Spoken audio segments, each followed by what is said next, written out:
Members. अब देखो आज भी मार्केट में काफ़ी अच्छा रिबाउंड आया। देखिए मार्केट में एक फॉल था, एक्सपेक्टेड था कि भाई बाउंस बैक छोटा-मोटा आ सकते हैं बिकॉज़ इंडियन यूएस डील या इंडियन यूरोप डील और उसके बाद बहुत तगड़ा बाउंस आया। सिल्वर लाइफ हाई को ब्रेक किया, ऑलमोस्ट 3.5 लाख की प्राइस को क्रॉस कर दिया। अब यहाँ पे अभी के लिए तो डबल टॉप बना रहा है बट देखते क्या क्या ये कंटिन्यू ट्रेंड करेगा कि नहीं। एंड देखो बहुत सारे रिजल्ट्स हैं, हम लोग वन बाय वन डिस्कस करेंगे। आप लोगों की क्वेरीज, ठीक है, कुछ भी क्वेरीज है तो ट्राई करना, कमेंट करने की कोशिश करना। मैं ट्राई करूंगा मोस्ट प्रोबेबली क्वेरीज कवर करूंगा। ठीक है, चलिए स्टार्ट करते हैं। ओके, देखो सबसे पहले बात, गोल्ड एंड सिल्वर लगातार पॉजिटिव ट्रेंड में जा रहे हैं। ठीक है, एक रेजिस्टेंस क्रिएट होता हुआ दिखाई दिया है और आप ये समझ के चलो, देखो मैं जनरली यही देखता हूँ कि क्या रेंज ब्रेक होती कि नहीं। मैं हमेशा, अगर मुझे सिल्वर गोल्ड में कुछ करना है तो मैं तब ट्रेड करता हूँ। ठीक है, तो आप देखोगे यहाँ पे एक रेंज ब्रेक हुई, वापस मोमेंटम हुआ। अब रेंज ब्रेक कब होगी वो देखूंगा मैं वापस। ठीक है, अभी के लिए $90 सपोर्ट पे है, $100 एक सपोर्ट है और एक $80 सपोर्ट पे है। ठीक है, मार्केट में ट्रेंड कंटिन्यू है, कोई भी प्रॉफिट बुकिंग के साइंस बड़े नहीं दिखाई दे रहे हैं। ठीक है, रही बात निफ्टी की, निफ्टी ने आज बहुत अच्छा मूव किया था। गिफ्ट निफ्टी अभी भी पॉजिटिव है। अगर मैं गिफ्ट निफ्टी की बात करने जाऊँ, जस्ट अ सेकेंड, यहाँ पे देखो। ठीक है, गिफ्ट निफ्टी काफी हद तक पॉजिटिव दिखाई दे रहा है। ठीक है, 41 पॉइंट्स का गैप अप दिखाई दे रहा है। एंड देखो मार्केट में एक पुल बैक तो एक्सपेक्टेड था बिकॉज ऑफ द डील। ठीक है, बट याद ये रखिएगा कि ये वीक में अगर पुल बैक आता भी है तो उसको ज्यादा सीरियसली मत लेना। ठीक है, क्योंकि देखो एक तो फेड की पॉलिसी है करंट वीक के अंदर, प्लस आरबीआई की पॉलिसी है संडे को, तो वॉलेटिलिटी रहेगी। ठीक है, अब मार्केट जनरली ओवरसोल्ड होते हैं ना, तो एक पुल बैक्स आ जाते हैं ताकि कोई बड़ी इवेंट्स हो उसके पहले मोमेंटम डिसाइड करे। ठीक है, बहुत सारे लोग होते हैं ना कि मान लो भाई उन्होंने शॉर्ट पोजीशन लेके रखी है, तो क्या होता है कि इवेंट से पहले वो अपनी पोजीशन को क्लोज कर लेते हैं। ठीक है, क्यों क्लोज करते हैं? ताकि वो लोग ट्रैप ना हो जाए। अगर मान लो कोई अच्छी न्यूज आ गई और वो मार्केट शॉर्ट कवरिंग कर गया तो वो ट्रैप ना हो जाए। बात समझ में आई? सो बी केयरफुल। बात समझ में आ रही है?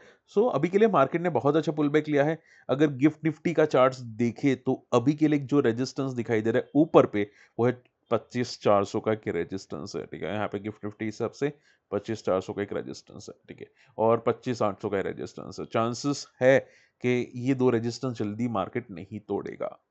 ओके, चलिए इसके अलावा बात करते हैं फटाफट। डाउ जोन्स, डाउ जोन्स में आज हल्का सा पुल बैक, हल्का सा फॉल है। आप यहाँ पे देख सकते हैं 200 पॉइंट का फॉल है, हल्का सा है। एंड फेड की पॉलिसी के बाद कुछ बड़े मूव्स आ सकते हैं डाउ जोन्स में। सो अभी के लिए हम लोग उसमें भी वेट एंड वॉच करेंगे। डाउ जोन्स का रिएक्शन बहुत इंपॉर्टेंट मायने कर सकते हैं और हो सकता है कि गोल्ड एंड सिल्वर भी फेड की पॉलिसी से पहले एक साइडवेज रहने की कोशिश करे। ठीक है, सो वो बात भी याद रखने की कोशिश करना। फेड की जो पॉलिसी है रेपो रेट की, ठीक है, वो कट करेंगे कि नहीं, उस पे यहाँ पे डाउ जोन्स या गोल्ड एंड सिल्वर एक करेंगे। ठीक है, ओके।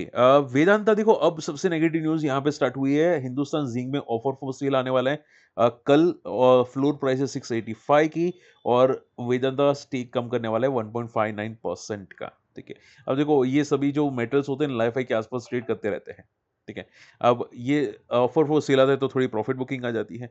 बट देखो ये जनरली ऐसे ही होता है, जब भी टॉप पे रहता है ना, गवर्नमेंट या कंपनीज हमेशा स्टेक सेल करने के लिए रेडी बैठते हैं। ठीक है, बट आप ये समझ के चलो कि ये वेदांता हो गया। हालांकि वेदांता के लिए कोई नेगेटिव न्यूज नहीं है, हिंदुस्तान जिंक के लिए हो सकती है क्योंकि स्टेक सेल है। बट ये याद रखो कि अभी तक जब तक ये गोल्ड एंड सिल्वर ट्रेंडिंग है तब तक तो आई डोंट थिंक पैनिक का सिचुएशन बनता है। बट जैसी गोल्ड एंड सिल्वर में तगड़ी क्रैश आएगी ना, भाई पता नहीं इसकी हालत क्या रहेगी, वो मुझे भी नहीं पता कि क्या ये सस्टेन करेगा कि नहीं करेगा। ठीक है, सो बहुत इंपॉर्टेंट होगा कि गोल्ड एंड सिल्वर फॉल करने के बाद ये कितने फॉल करते हैं। ठीक है, सो बस वो ध्यान में रखिएगा, केयरफुल लेने की कोशिश कीजिएगा। सीजी पावर में देखो फटाफट अच्छे नंबर्स डिस्कस कर लेता हूं। आप पूछे सर आज नंबर्स आए हैं तो क्या अच्छे हैं कि नहीं, मैं बोलूंगा भाई अच्छे हैं नंबर्स। ठीक है, बहुत सारी कंपनीज के नंबर्स आए। सबसे पहले अगर बात करें जाए, जस्ट अ सेकेंड, कहाँ पे गया, सीजी पावर था आई थिंक सो। मैं यहाँ पे सर्च कर लेता हूँ ताकि नंबर्स प्रॉपर पढ़ सके हम लोग। ठीक है, देखो यहाँ पे सी, ये क्या नंबर्स आपको दिखाई दे रहे हैं? देखो पावर सेक्टर्स जनरली होते हैं ना, उसमें generally year two year growth दिखी जाती है। ठीक है, तो अब यहाँ पे ईयर टू ईयर ग्रोथ काफी अच्छी दिखाई दे रही है सीजी पावर्स में। ठीक है, एंड सेल्स भी काफी अच्छी इंप्रूवमेंट है। कंपनी ने अभी बीच में एक्सपेंशंस की बात की थी। ठीक है, बट ये याद रखो कि जब भी कंपनी बड़ी मार्केट कैप बन जाती है, पहले ये पेनी स्टॉक जैसा था, अभी तो बड़ी मार्केट कैप हो चुकी है ऑलमोस्ट 1 लाख करोड़ के आसपास। तो जब भी बड़ी मार्केट कैप होती है, पी बहुत ज़्यादा होती है, हेवी पी होती है, तो जनरली मोमेंटम नहीं आती, ठीक है। अब पता नहीं ये कल आएगा कि नहीं, बट चांसेस बहुत कम हो जाते हैं कि भाई मोमेंटम बहुत कम आती है, ठीक है। क्यों? क्योंकि बड़ा प्लेयर हो चुका है, बड़ी कंपनी हो चुकी है, ठीक है। तो आप ये समझ के चलो कि इसका पैटर्न देखो, बहुत ही स्मूथ पैटर्न है, slow and steadily positive trend में जा रहा है। 800 का एक रेजिस्टेंस चार्ट पे दिखाई दे रहा है, मल्टी ईयर रेजिस्टेंस है, देखते क्या ब्रेक करते कि नहीं, ठीक है। बट अब ये याद रखना कि अगर इस बार इसने 500 का लेवल तोड़ा, जस्ट एग्जांपल कि मान लो इसने ब्रेक किया और 500 का लेवल तोड़ा, तो फिर ये सीधा 400 या 300 को भी टेस्ट करेगा, ठीक है। तो चार्ट्स हमेशा फोकस करना, क्वालिटी कंपनी अच्छी होती कोई इश्यूज नहीं, बट वैल्यूएशंस बहुत देखने चाहिए, ठीक है। रेमंड की बात करते हैं। रेमंड देखो नंबर्स मुझे तो पसंद आए, पता नहीं बड़ी प्लेस को पसंद है कि नहीं, बट EBITDA बेसिस पे ग्रोथ अच्छा है कंपनी का, एंड सेल्स भी काफ़ी अच्छी इंप्रूवमेंट की है कंपनी ने। पी थोड़ा सा कम है क्योंकि company I think one time adjustment कुछ था यहाँ पे, वन टाइम प्रॉफिट आता है ना बोलते ना, तो वो वन टाइम प्रॉफिट था जिसकी वजह से पी आपको कम दिखाई दे रही है, बट ये आपको नेक्स्ट क्वार्टर में थोड़ी प्रॉपर पी दिखेगी, ठीक है। सो अभी के लिए ऐसा नहीं बोल सकते कि वैल्यूएशंस कैसी है इसकी, बट हाँ नंबर्स अच्छे हैं, रिएक्शंस देखते हैं, फॉलिंग मार्केट है, और जो भी टेक्सटाइल कंपनीज है उनके लिए हमें बेनिफिटेड है, जो ट्रेड डील होती हुई दिखाई दी है, ठीक है। रिएक्शन देखते हैं यहाँ पे कल कैसा आता है इसका। चार्ट्स अगर हम लोग बात करें, तो देखो एक बात याद रखिएगा, डीमर्जर के बाद कंपनीज में हमेशा एक पैनिक आ जाता है, एक रेजिस्टेंस आ जाता है, रेजिस्टेंस क्रिएट हो जाते हैं, जैसे कि टाटा मोटर्स में हुआ था, ठीक है, पैसेंजर व्हीकल डीमर्जर के बाद। वो देखा ना कि भाई मोमेंटम नहीं हुआ था, तो आप देखोगे यहाँ पे भी एक रेजिस्टेंस है 800 का, और यहाँ पे डबल टॉप भी बन रहा है, अगर ये सस्टेन नहीं करता तो इसका अगला सपोर्ट बनता है सीधा 380 पे, और 300 के आसपास सपोर्ट बनता है, ठीक है। सो बी केयरफुल, अभी के लिए मार्केट में रेजिस्टेंस क्रिएट हो रहे हैं बहुत सारी कंपनीज के अंदर।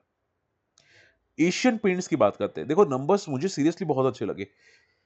जनरली ये जो पेंट सेक्टर है, ऐसा लग रहा था कि भाई एशियन पेंट्स का मार्केट खा जाएगा पूरा का पूरा, जो नए प्लेयर्स आ रहे हैं, जेएसडब्ल्यू के जो ओपस बिरला पेंट हो जाते हैं, या जो नए प्रोडक्ट्स आ रहे हैं, बट ऐसा लग रहा है कि इसका मार्केट कैप अभी भी है, मार्केट शेयर अभी भी है। EBITDA में काफ़ी अच्छा ग्रोथ दिखाई दिया है 9% का, नेट प्रॉफिट में भी जंप दिखाई दिया है, ठीक है, भले हल्का सा है, बट जंप है, 4 से लेके 9% का जो जंप दिखाई देता है, वो आई थिंक पॉजिटिव हम लोग बोल सकते हैं कि भाई ग्रोथ है, ऐसा नहीं कि डी ग्रोथ है, ग्रोथ आ रही है वापस, ठीक है। सो आई थिंक एशियन पेंट्स के लिए थोड़ी बहुत पॉजिटिव न्यूज़ हम लोग मान के चल सकते हैं। चार्ट्स हम लोग अगर देखें तो काफी पिट चुका है एशियन पेंट्स, ठीक है। अब देखो एक बात याद रखेगा, ये जो ओवरसोल्ड 40 RS से बना था एशियन पेंट्स में, ठीक है। अब अगर मान लो ये ब्रेक होता है, ठीक है, तो तभी ब्रेक होगा जब कंपनी का मार्केट शेयर पूरा का पूरा कोई दूसरा खा जाएगा, या ज्यादातर मार्केट शेयर खा जाएगा, तो ये शायद इंपॉर्टेंट लेवल ब्रेक करना स्टार्ट करेगा, ठीक है। और अगर ये इंपॉर्टेंट लेवल ब्रेक करना स्टार्ट किया, मान लो कि भाई ये 2000 के नीचे जाना स्टार्ट किया, तो भाई इसकी हालत फिर बाटा जैसी हो जाएगी, जो बाटा की मार्केट शेयर पूरी की पूरी खा गए ना नॉन प्लेयर्स, ठीक है, नॉन बड़े प्लेयर्स, वैसी हो जाएगी हालत, तो सो वो ध्यान में रखेगा, ठीक है। हर कंपनी लॉन्ग टर्म के लिए ऐसे नहीं बोल सकते कि लॉन्ग टर्म के लिए अच्छी ही होती है, ठीक है। लाइक वीआईपी हो गया, बाटा हो गया, ठीक है, मगर मान लो कि अच्छे बड़े प्लेयर्स आ जाते हैं, कॉम्पिटिटर आ जाते हैं, तो प्रॉब्लम क्रिएट हो जाती है। आदित्य विजन्स की अगर बात करें जाए, नंबर्स अच्छे हैं डेफिनेटली, ग्रोथ बहुत अच्छी है, सेल्स में 28% का ग्रोथ है, नेट प्रॉफिट 17% का ग्रोथ है, नंबर्स अच्छे हैं, ठीक है, वैल्यूएशंस भी ठीक ठाक है। तो आदित्य विजन, ठीक है, बंदे में दम है, ऐसा नहीं कि कोई कचरा है, डेफिनेटली अच्छे नंबर्स आ रहे हैं यहाँ पे इसके, ठीक है। रिएक्शन इसका कल देखेंगे कैसा होता है, बट आई थिंक जो ग्रोथ है अभी भी कंपनी ने बहुत अच्छी मेंटेन करके रखी है, और बैलेंस शीट भी काफी नीट एंड क्लीन है, तो आई थिंक बड़े प्लेयर्स को शायद पैनिक नहीं होना चाहिए कंपनी के अंदर, ठीक है। आई थिंक बड़े प्लेयर्स अगर, हालांकि वीक मार्केट है तो थोड़ा वॉलेटिल हो सकते हैं, बट आई थिंक बंदे में दम है।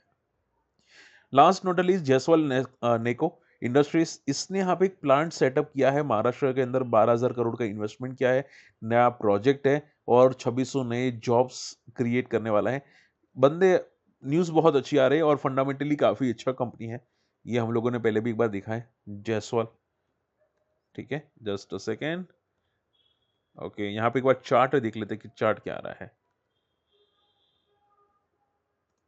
ठीक है। सी देखो चार्ट्स देखो, एक टाइम पे लाइफ हाई बनाया था 80 के आसपास, उसके बाद जो पिटा है भाई 10 रुपए के नीचे आ गया, अब ये वापस ट्रेंडिंग हो रहा है, लेकिन याद ये रखिएगा कि इसका लाइफ लॉन्ग रेजिस्टेंस है 80 और 90 के आसपास, ठीक है। सो पैनिक क्रिएट हो सकता है, याद रखिएगा, ठीक है, क्योंकि इसने मल्टी ईयर का रेजिस्टेंस क्रिएट किया है, तो जो भी ट्रैप हुए होंगे, ठीक है, और चांसेस है कि यहाँ पे एक बार ड्रॉडाउन अगर आ जाए, अगर जाता है तो, ठीक है, तो चार्ट्स हमेशा याद रखिएगा एक रेजिस्टेंस क्रिएट करते हैं, ठीक है। चलिए फटाफट आप लोगों की क्वेरीज लेना स्टार्ट करते हैं। सबसे पहली जो क्वेरीज है वो जीएसडब्ल्यू स्टील की है, सर बिग बुल पैटर्न है क्या? सेम सिटी जी। देखो देखो, जीएसडब्ल्यू स्टील हो सकते बिग बुल पैटर्न हो चार्ट्स में, ठीक है, बट आप ये याद रखेगा कि लार्ज कैप है, और large cap generally monthly chart में बिग बुल पैटर्न बनाए वो अच्छी बात होती है। डेली में बना दें तो वो कभी भी पैटर्न खराब हो जाती है। Generally big bull pattern mid cap stocks में सबसे अच्छी बनती है डेली चार्ट में। अगर आपको लार्ज कैप वाले स्टॉक देखने हैं तो उसमें मंथली चार्ट में बिग बुल पैटर्न देखो, जैसे कि आप यहाँ पे देख सकते हैं 20 मूविंग एवरेज पे इसने शांति से ट्रेंडिंग मूव किया है सिंस 2020, ठीक है, तो इसको बोलते हैं बिग बुल पैटर्न, ठीक है। बट हाँ, ये चार्ट्स पे है, बट जब भी ये वर्टिकल जाता है ना, ये फॉल कर जाता है। देखो यहाँ पे जब भी वर्टिकल जाता है, अब पता नहीं फॉल करेगा कि नहीं, बट चार्ट्स में जनरली ऐसा ही फॉल आपको दिखाई देता है, सो वो ध्यान में रखेगा, ठीक है। और वैसे भी आई थिंक स्टील कंपनी उसी की वजह से जा रही है। सर डिफेंस क्या होगा, ये डील से क्या डिफेंस को फायदा होगा? देखो फायदा डेफिनेटली होगा। आई थिंक डिफेंस में आज कुछ मोमेंटम भी थी, अगर मैं गलत नहीं हूं तो, क्योंकि हमेशा याद रखो कि डिफेंस के लिए बहुत पॉजिटिव न्यूज होती है ये चीजें, ठीक है। और वैसे भी जो यूरोप कंट्रीज होती है उनका जो करेंसी होता है, ठीक है, हमारा करेंसी काफी सस्ता है, तो डिफेंस डील भी काफी हद तक संभव हो सकती है, ठीक है। तो डिफेंस के लिए बहुत अच्छे दरवाजे हैं, और प्लस यूएस जो बार बार उंगली करता रहता है, तो उसके लिए डिफेंस के लिए बहुत पॉजिटिव सिग्नल्स जनरेट होना स्टार्ट हो जाते हैं, ठीक है। तो I think directly indirectly defence companies के लिए भी बहुत अच्छे सिग्नल्स यहाँ पे माने जा सकते हैं। बट चार्ट्स आपको देखना, देखो क्या होगा कि मान लो कि भाई डील हुई, ठीक है, डिफेंस में पुल बैक आया, ठीक है, तो वो न्यूज के बेसिस पे पहला पुल बैक होगा, उसको पहले सस्टेन करने देना पड़ेगा। कि मान लो मैं एग्जांपल देता हूँ रैंडमली, ठीक है, कि मान लो जीआरएससी, मासगन डॉक, एचएल, मान लो रैंडमली पुल बैक आए, तो पहले उसको एक दो दिन देखो, ठीक है, हो सके तो एक वीक देखो, क्या ये ट्रेंड कंटिन्यू कर रहा है, क्या मोमेंटम कंटिन्यू आ रही है, ठीक है। ऐसा ना हो कि भाई 2 दिन पुल बैक करे और तीसरा दिन उससे भी ज्यादा नीचे गिर जाए, या चौथे दिन उससे भी ज्यादा नीचे गिर जाए, क्लियर। सो ये पॉइंट हमेशा याद रखिएगा, वरना ट्रैपिंग हो सकती है। बट हाँ, डिफेंस के लिए इट्स पॉजिटिव। एक क्वेश्चन आया था पावर सेक्टर के लिए, क्या न्यूज़ है यहाँ पे? सर पावर सेक्टर का डिमांड क्या लगता है बढ़ेगा कि नहीं? एंड देखो आई थिंक पावर सेक्टर्स के लिए तो मुझे यही दिखाई देता है कि भाई डिमांड बढ़ने वाली है, ठीक है। पावर्स कंपनी के लिए बहुत ही बेस्ट आई थिंक ये होने वाला है अराउंड 2026 टू 2030, ठीक है। ये जो 5 साल होने वाला है ना अप्रोक्सीमेटली, ठीक है, बहुत अच्छे जाने वाले हैं पावर सेक्टर्स के लिए। आपको पावर कंपनी कौन सी पसंद आती है, मुझे कमेंट जरूर कीजिएगा। दीपक बिल्डर्स, सर क्या अपडेट है? 55% डाउन है, आनंद पटेल जी। ओके, देखो एक बात याद रखिएगा, मैंने आपकी क्वेरी मैंने देखी थी, पढ़ी थी, मैंने इसका चेकआउट किया, इसकी मार्केट कैप सिर्फ 400 करोड़ की है, ठीक है। हमेशा याद रखो कि जो भी छोटी कंपनीज होती है ना, जिसकी मार्केट कैप 3,000 करोड़ या 5,000 करोड़ से कम हो, वहां पे जल्दी म्यूचुअल फंड्स वाले नहीं आते, ठीक है। तो क्या होता है कि काफी क्वालिटी कंपनीज अगर मान लो अच्छे रिजल्ट पेश करती है तो भी मोमेंटम नहीं करती, उल्टा फॉल करती है, ठीक है। तो आपको अगर कोई चूज करनी है, ठीक है, कि भाई मान लो आपने देखा कि भाई 9 की पी है, ठीक है, पहले वो देखो कि क्या बड़े प्लेयर्स है कि नहीं, सेक्टर कौन सा है। हर कंपनी कम पी वाले में एंट्री करना भी बेवकूफ़ी बन सकती है, ठीक है। इसके अलावा सेक्टर बेकार है सिविल कंस्ट्रक्शंस, इसके रिजल्ट लास्ट क्वार्टर में जो आए थे वो काफ़ी वीक आए थे। अब इसके दिसंबर रिजल्ट्स अगर आते हैं और वो अच्छे आते हैं, ठीक है, ईयर टू ईयर ग्रोथ दिखती है, तो हो सकता है एक पुल बैक आ जाए। बट अगर रिजल्ट्स अच्छे नहीं आते तो पैनिक आपको दिखेगा चार्ट्स पे तगड़ा वाला, ठीक है, क्योंकि क्या है कि बड़े प्लेस है नहीं, और अगर रिजल्ट खराब आते हैं तो वापस नेगेटिव रिएक्शंस आना स्टार्ट हो जाएंगे, ठीक है। सो हमेशा याद ये रखिएगा कि सेक्टर्स को रडार पे रखें, वीक कंपनीज को बहुत सोच समझ के देखना पड़ता है। कोई भी रैंडमली आईपीओ में भी अप्लाई करोगे तो भी फंसने के चांसेस हो सकते हैं, ठीक है, तो वो याद रखेगा, ठीक है। चलिए देखो ज्यादातर चीजें कवर कर दिया, आई होप आज का वीडियो पसंद है। अगर हमारी कम्युनिटी में जुड़ना चाहते हैं, हमारे लिंक से अकाउंट ओपन कर सकते हैं, हमारी कम्युनिटी में आ सकते हैं। बहुत सारे लोग हैं, काफी चीजें शेयर करते रहते हैं। अगर इंटरेस्टेड है, अकाउंट ओपनिंग की लिंक आपको वीडियो के डिस्क्रिप्शन कमेंट्स में मिल जाएगी। आप अपने फैमिली मेंबर्स का भी अकाउंट ओपन कर सकते हैं, ठीक है। काफी चीजें सीखने को मिलेगी, मेरी स्क्रीनर से वो भी शेयर कर दूंगा, ठीक है। मिलते अगली वीडियो में, टेक केयर, बाय बाय।